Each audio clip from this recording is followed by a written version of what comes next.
ನೋಡಿ ಇವತ್ತು ರಾತ್ರಿ ಊಟಕ್ಕೆ ಮಶ್ರೂಮ್ ಗ್ರೇವಿ ಮಾಡೋಣ ಅಂತ ಮಶ್ರೂಮ್ ತೊಗೊಂಡಿದ್ದೀನಿ. ಮಶ್ರೂಮ್ ಗೊಜ್ಜು ಮಾಡೋಣ ಅಂತ. ಸೊ ಇದು ನಾನು ಬೆಳಗ್ಗೆ ತೊಗೊಂಡು ಬಂದೆ ಶಾಪಿಗೆ. ಫ್ರಿಜ್ಜಲ್ಲಿ ಇಟ್ಟಿದ್ದೆ. ಇವಾಗ ಓಪನ್ ಮಾಡ್ತಾಯಿದ್ದೀನಿ. ಮಸಾಲೆ ಎಲ್ಲ ರೆಡಿ ಮಾಡ್ಕೊಳ್ಳೋಷ್ಟರಲ್ಲಿ ಇದು ಕೂಲ್ ಆಗುತ್ತೆ. ಇವಾಗ ಫ್ರಿಜ್ಜಿಂದ ತೆಗೆದ ತಕ್ಷಣ ಮಾಡ್ಬಾರ್ದು, ಅರ್ಧ ಗಂಟೆ ಅದನ್ನು ಕೋಲ್ಡೆಲ್ಲ ಹೋಗೋಕ್ಕೆ ಬಿಡಬೇಕು. ಓಕೆ, ಬನ್ನಿ ಮಶ್ರೂಮ್ ಗೊಜ್ಜು ಮಾಡೋದು ಅಂತ ನಾನು ನಿಮ್ಮ ಹತ್ರ ಶೇರ್ ಮಾಡ್ತೀನಿ. ಒಂದು ಪಾತ್ರೆ ತೊಗೊಂಡಿದ್ದೀನಿ. ಇವಾಗ ಮಶ್ರೂಮ್ ಇದರಲ್ಲಿ ಹಾಕ್ತೀನಿ. ಈಗ ಮಶ್ರೂಮ್ ವಾಶ್ ಮಾಡೋಕ್ಕೆ ನೀರು ಎತ್ಕೊಂಡಿದ್ದೀನಿ ತೊಳೆಯೋಕ್ಕೆ. ನೋಡಿ ಮಶ್ರೂಮ್ ತೆಗೆದೆ ಪಾಕೆಟ್ ಓಪನ್ ಮಾಡಿ ಇವಾಗ ನೀರಲ್ಲಿ ಹಾಕೋಣ. ಮಶ್ರೂಮು ನೀರಲ್ಲಿ ಹಾಕಿದ್ದೀನಿ. ಇವಾಗ ಅದು ಎಲ್ಲ ಕೋಲ್ಡೆಲ್ಲ ಹೋಗುತ್ತೆ. ಆಮೇಲೆ ಇದ್ರ ಮೇಲೆ ಸಿಪ್ಪೆ ಎಲ್ಲ ತೆಗೆದುಬಿಡ್ತೀನಿ. 1/4 kg ಇದೆ, 250 ಗ್ರಾಮ್ ಇದೆ, ಪಾಕೆಟಲ್ಲಿ ಇತ್ತು. ಸೊ ಇವಾಗ ಇಷ್ಟಕ್ಕೆ ಮಾತ್ರ ಮಸಾಲೆ ರೆಡಿ ಮಾಡ್ಕೊತೀನಿ. ಈರುಳ್ಳಿ ತೊಗೊಂಡಿದ್ದೀನಿ. ಇದನ್ನು ಸಿಪ್ಪೆ ಎಲ್ಲ ಬಿಡಿಸಿ ಸ್ಲೈಸಾಗಿ ಉದ್ದುದ್ದ ಕಟ್ ಮಾಡ್ಕೊತೀನಿ. ಕುಯ್ದಿದ್ದೀನಿ. ಸೊ ಇದನ್ನು ಹಗುರಿಸ್ಬೇಕು. ಹೊಸೆ ಅದಾಕೊಂಡು ಎಣ್ಣೆಲಿ ಫ್ರೈ ಮಾಡಿ ಹಾಕ್ತೀನಿ.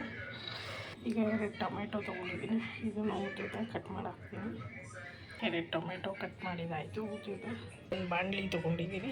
ಹಚ್ಚಿ ಲೋ ಫ್ಲೇಮ್ ಮಾಡಿ ನಾನಿಲ್ಲಿ ಅಮೂಲ್ ಬಟರ್ ಯೂಸ್ ಮಾಡ್ತಾಯಿದ್ದೀನಿ. ಮಶ್ರೂಮ್ಗೆ ಅಣಬೆಗೆ ಅಮೂಲ್ ಬಟರ್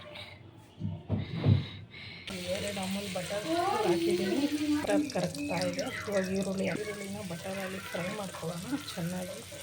ಅದು ಬಣ್ಣ ಬದಲಾಗಬೇಕು. ಈರುಳ್ಳಿ ಎಲ್ಲ ಎಣ್ಣೆ ಬಿಟ್ಕೊತಾ ಇದೆ. ಈರುಳ್ಳಿ ಬಣ್ಣನೂ ಬದಲಾಗಿದೆ. ಟೊಮೆಟೊ 2 ಕಟ್ ಮಾಡಿ ಹಾಕಿದ್ದೀನಿ. ಟೊಮೊಟೊ ಸಾಫ್ಟ್ ಆಗೋಗಂಟ ಇದು ಬಟರಲ್ಲೇ ಬೇಯಿಸಬೇಕು. ಟೊಮೆಟೊ ಸಾಫ್ಟ್ ಆಗ್ತಾ ಇದೆ. ಒಂದು 5 ನಿಮಿಷ ಇರುತ್ತೆ ಟೊಮೆಟೊ ಸಾಫ್ಟ್ ಆಗುತ್ತೆ. ಅದಕ್ಕೆ ನಾನು ಗೋಡಂಬಿ ಇದು ಸ್ವಲ್ಪ ಪುಡಿ ಮಾಡಿ ಹಾಕಿದ್ದೀನಿ. ಎಲ್ಲ ಚೂರು ಮಾಡಿ ಹಾಕಿದ್ದೀನಿ. ಸೊ ಇದು ಫುಲ್ಲು ಕಂಪ್ಲೀಟಾಗಿ ಕೂಲ್ ಆಗಬೇಕು. ಆರಿದ್ಮೇಲೆ ಮಿಕ್ಸಿಗೆ ಹಾಕಿ ಪೇಸ್ಟ್ ಮಾಡ್ಕೊಳ್ಳೋಣ. ಗ್ಯಾಸ್ ಆಫ್ ಮಾಡಿದ್ದೀನಿ. ಕೂಲ್ ಆಗಲಿ.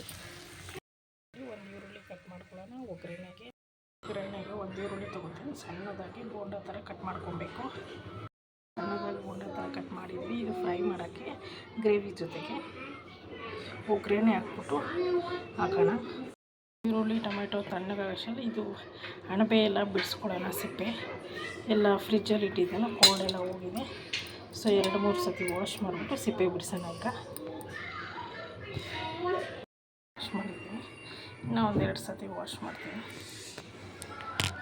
ಬಿಡಿಸಿ ಕಟ್ ಮಾಡಿ ಇಟ್ಟಿದ್ದೀನಿ. ನಿಮ್ಗೆ ಯಾವ ಸೈಜ್ ಬೇಕೋ ಆ ಸೈಜ್ ಮಾಡ್ಕೊಬೋದು. ನನಗೆ ಇಷ್ಟಪ್ಪ ಸಾಕು ಅಂತ ಹಾಕಿರ್ತೀನಿ. ಕೂಲಾಗಿದೆ. ಇವಾಗ ಆರಾಮಾಗಿ ಮಿಕ್ಸಿಗೆ ಹಾಕಿ ಪೇಸ್ಟ್ ಮಾಡ್ಕೊಳ್ಳೋಣ. ಈರುಳ್ಳಿ ಟೊಮೆಟೊ ಮೇಲೆ ಗೋಡಂಬಿ ಹಾಕಿರೋದು ಫ್ರೈ ಮಾಡಿರೋದು. ಹಸಿ ಹಾಕಿರೋ ಒಂಥರ ಹಸಿ ವಾಸನೆ ಹೋಗ್ತಾವೆ. ಅದಕ್ಕೋಸ್ಕರ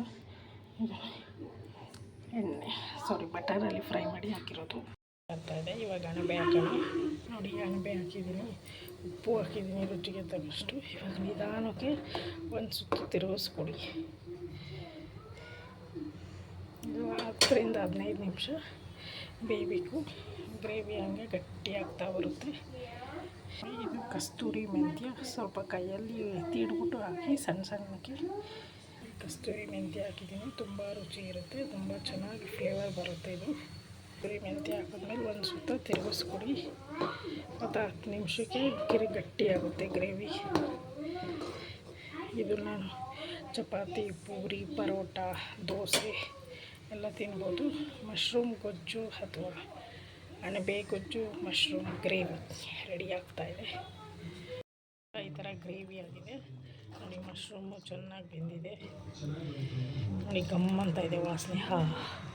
ಮಶ್ರೂಮ್ ಗ್ರೇವಿ ಅಣಬೆ ಗೊಜ್ಜು ರೆಡಿಯಾಗಿದೆ ನೋಡಿ. ಈಗ ಆಫ್ ಮಾಡೋಣ. ನೀವು ಬೇಕಾದರೆ ಕೊತ್ತಂಬರಿ ಹಿಂಗೆ ಉದುರಿಸ್ಕೊಡಿ. ನಾನು ಕೊತ್ತಂಬರಿ ಹತ್ರ ಸಾಕಲ್ಲ, ಹುಳು ತಿನ್ನಲ್ಲ, ಅದಕ್ಕೆ ಕೊತ್ತಂಬರಿ ಹಾಕೋಣ. ಈ ಕಡೆ ಮಶ್ರೂಮ್ ರೆಡಿಯಾಗಿದೆ. ಇವಾಗ ಪ್ಯಾಟಿಂಗ್ ಮಾಡೋದೇ ನೋಡಿ. ಮಶ್ರೂಮ್ ಗ್ರೇವಿ ರೆಡಿಯಾಗಿದೆ. ಡಿನ್ನರ್ ಶನಿವಾರದ ರಾತ್ರಿಯ ಊಟ ಮಶ್ರೂಮ್ ಗ್ರೇವಿ, ಚಪಾತಿ, ಅಣಬೆ ಗೊಜ್ಜು, ಚಪಾತಿ. ಈ ವಿಡಿಯೋ ನಿಮಗೆ ಇಷ್ಟ ಆದರೆ ಲೈಕ್ ಮಾಡಿ, ಶೇರ್ ಮಾಡಿ ಫ್ರೆಂಡ್ಸ್. Thank you. ಎಲ್ಲರಿಗೂ ಗುಡ್ ನೈಟ್, ಶುಭರಾತ್ರಿ.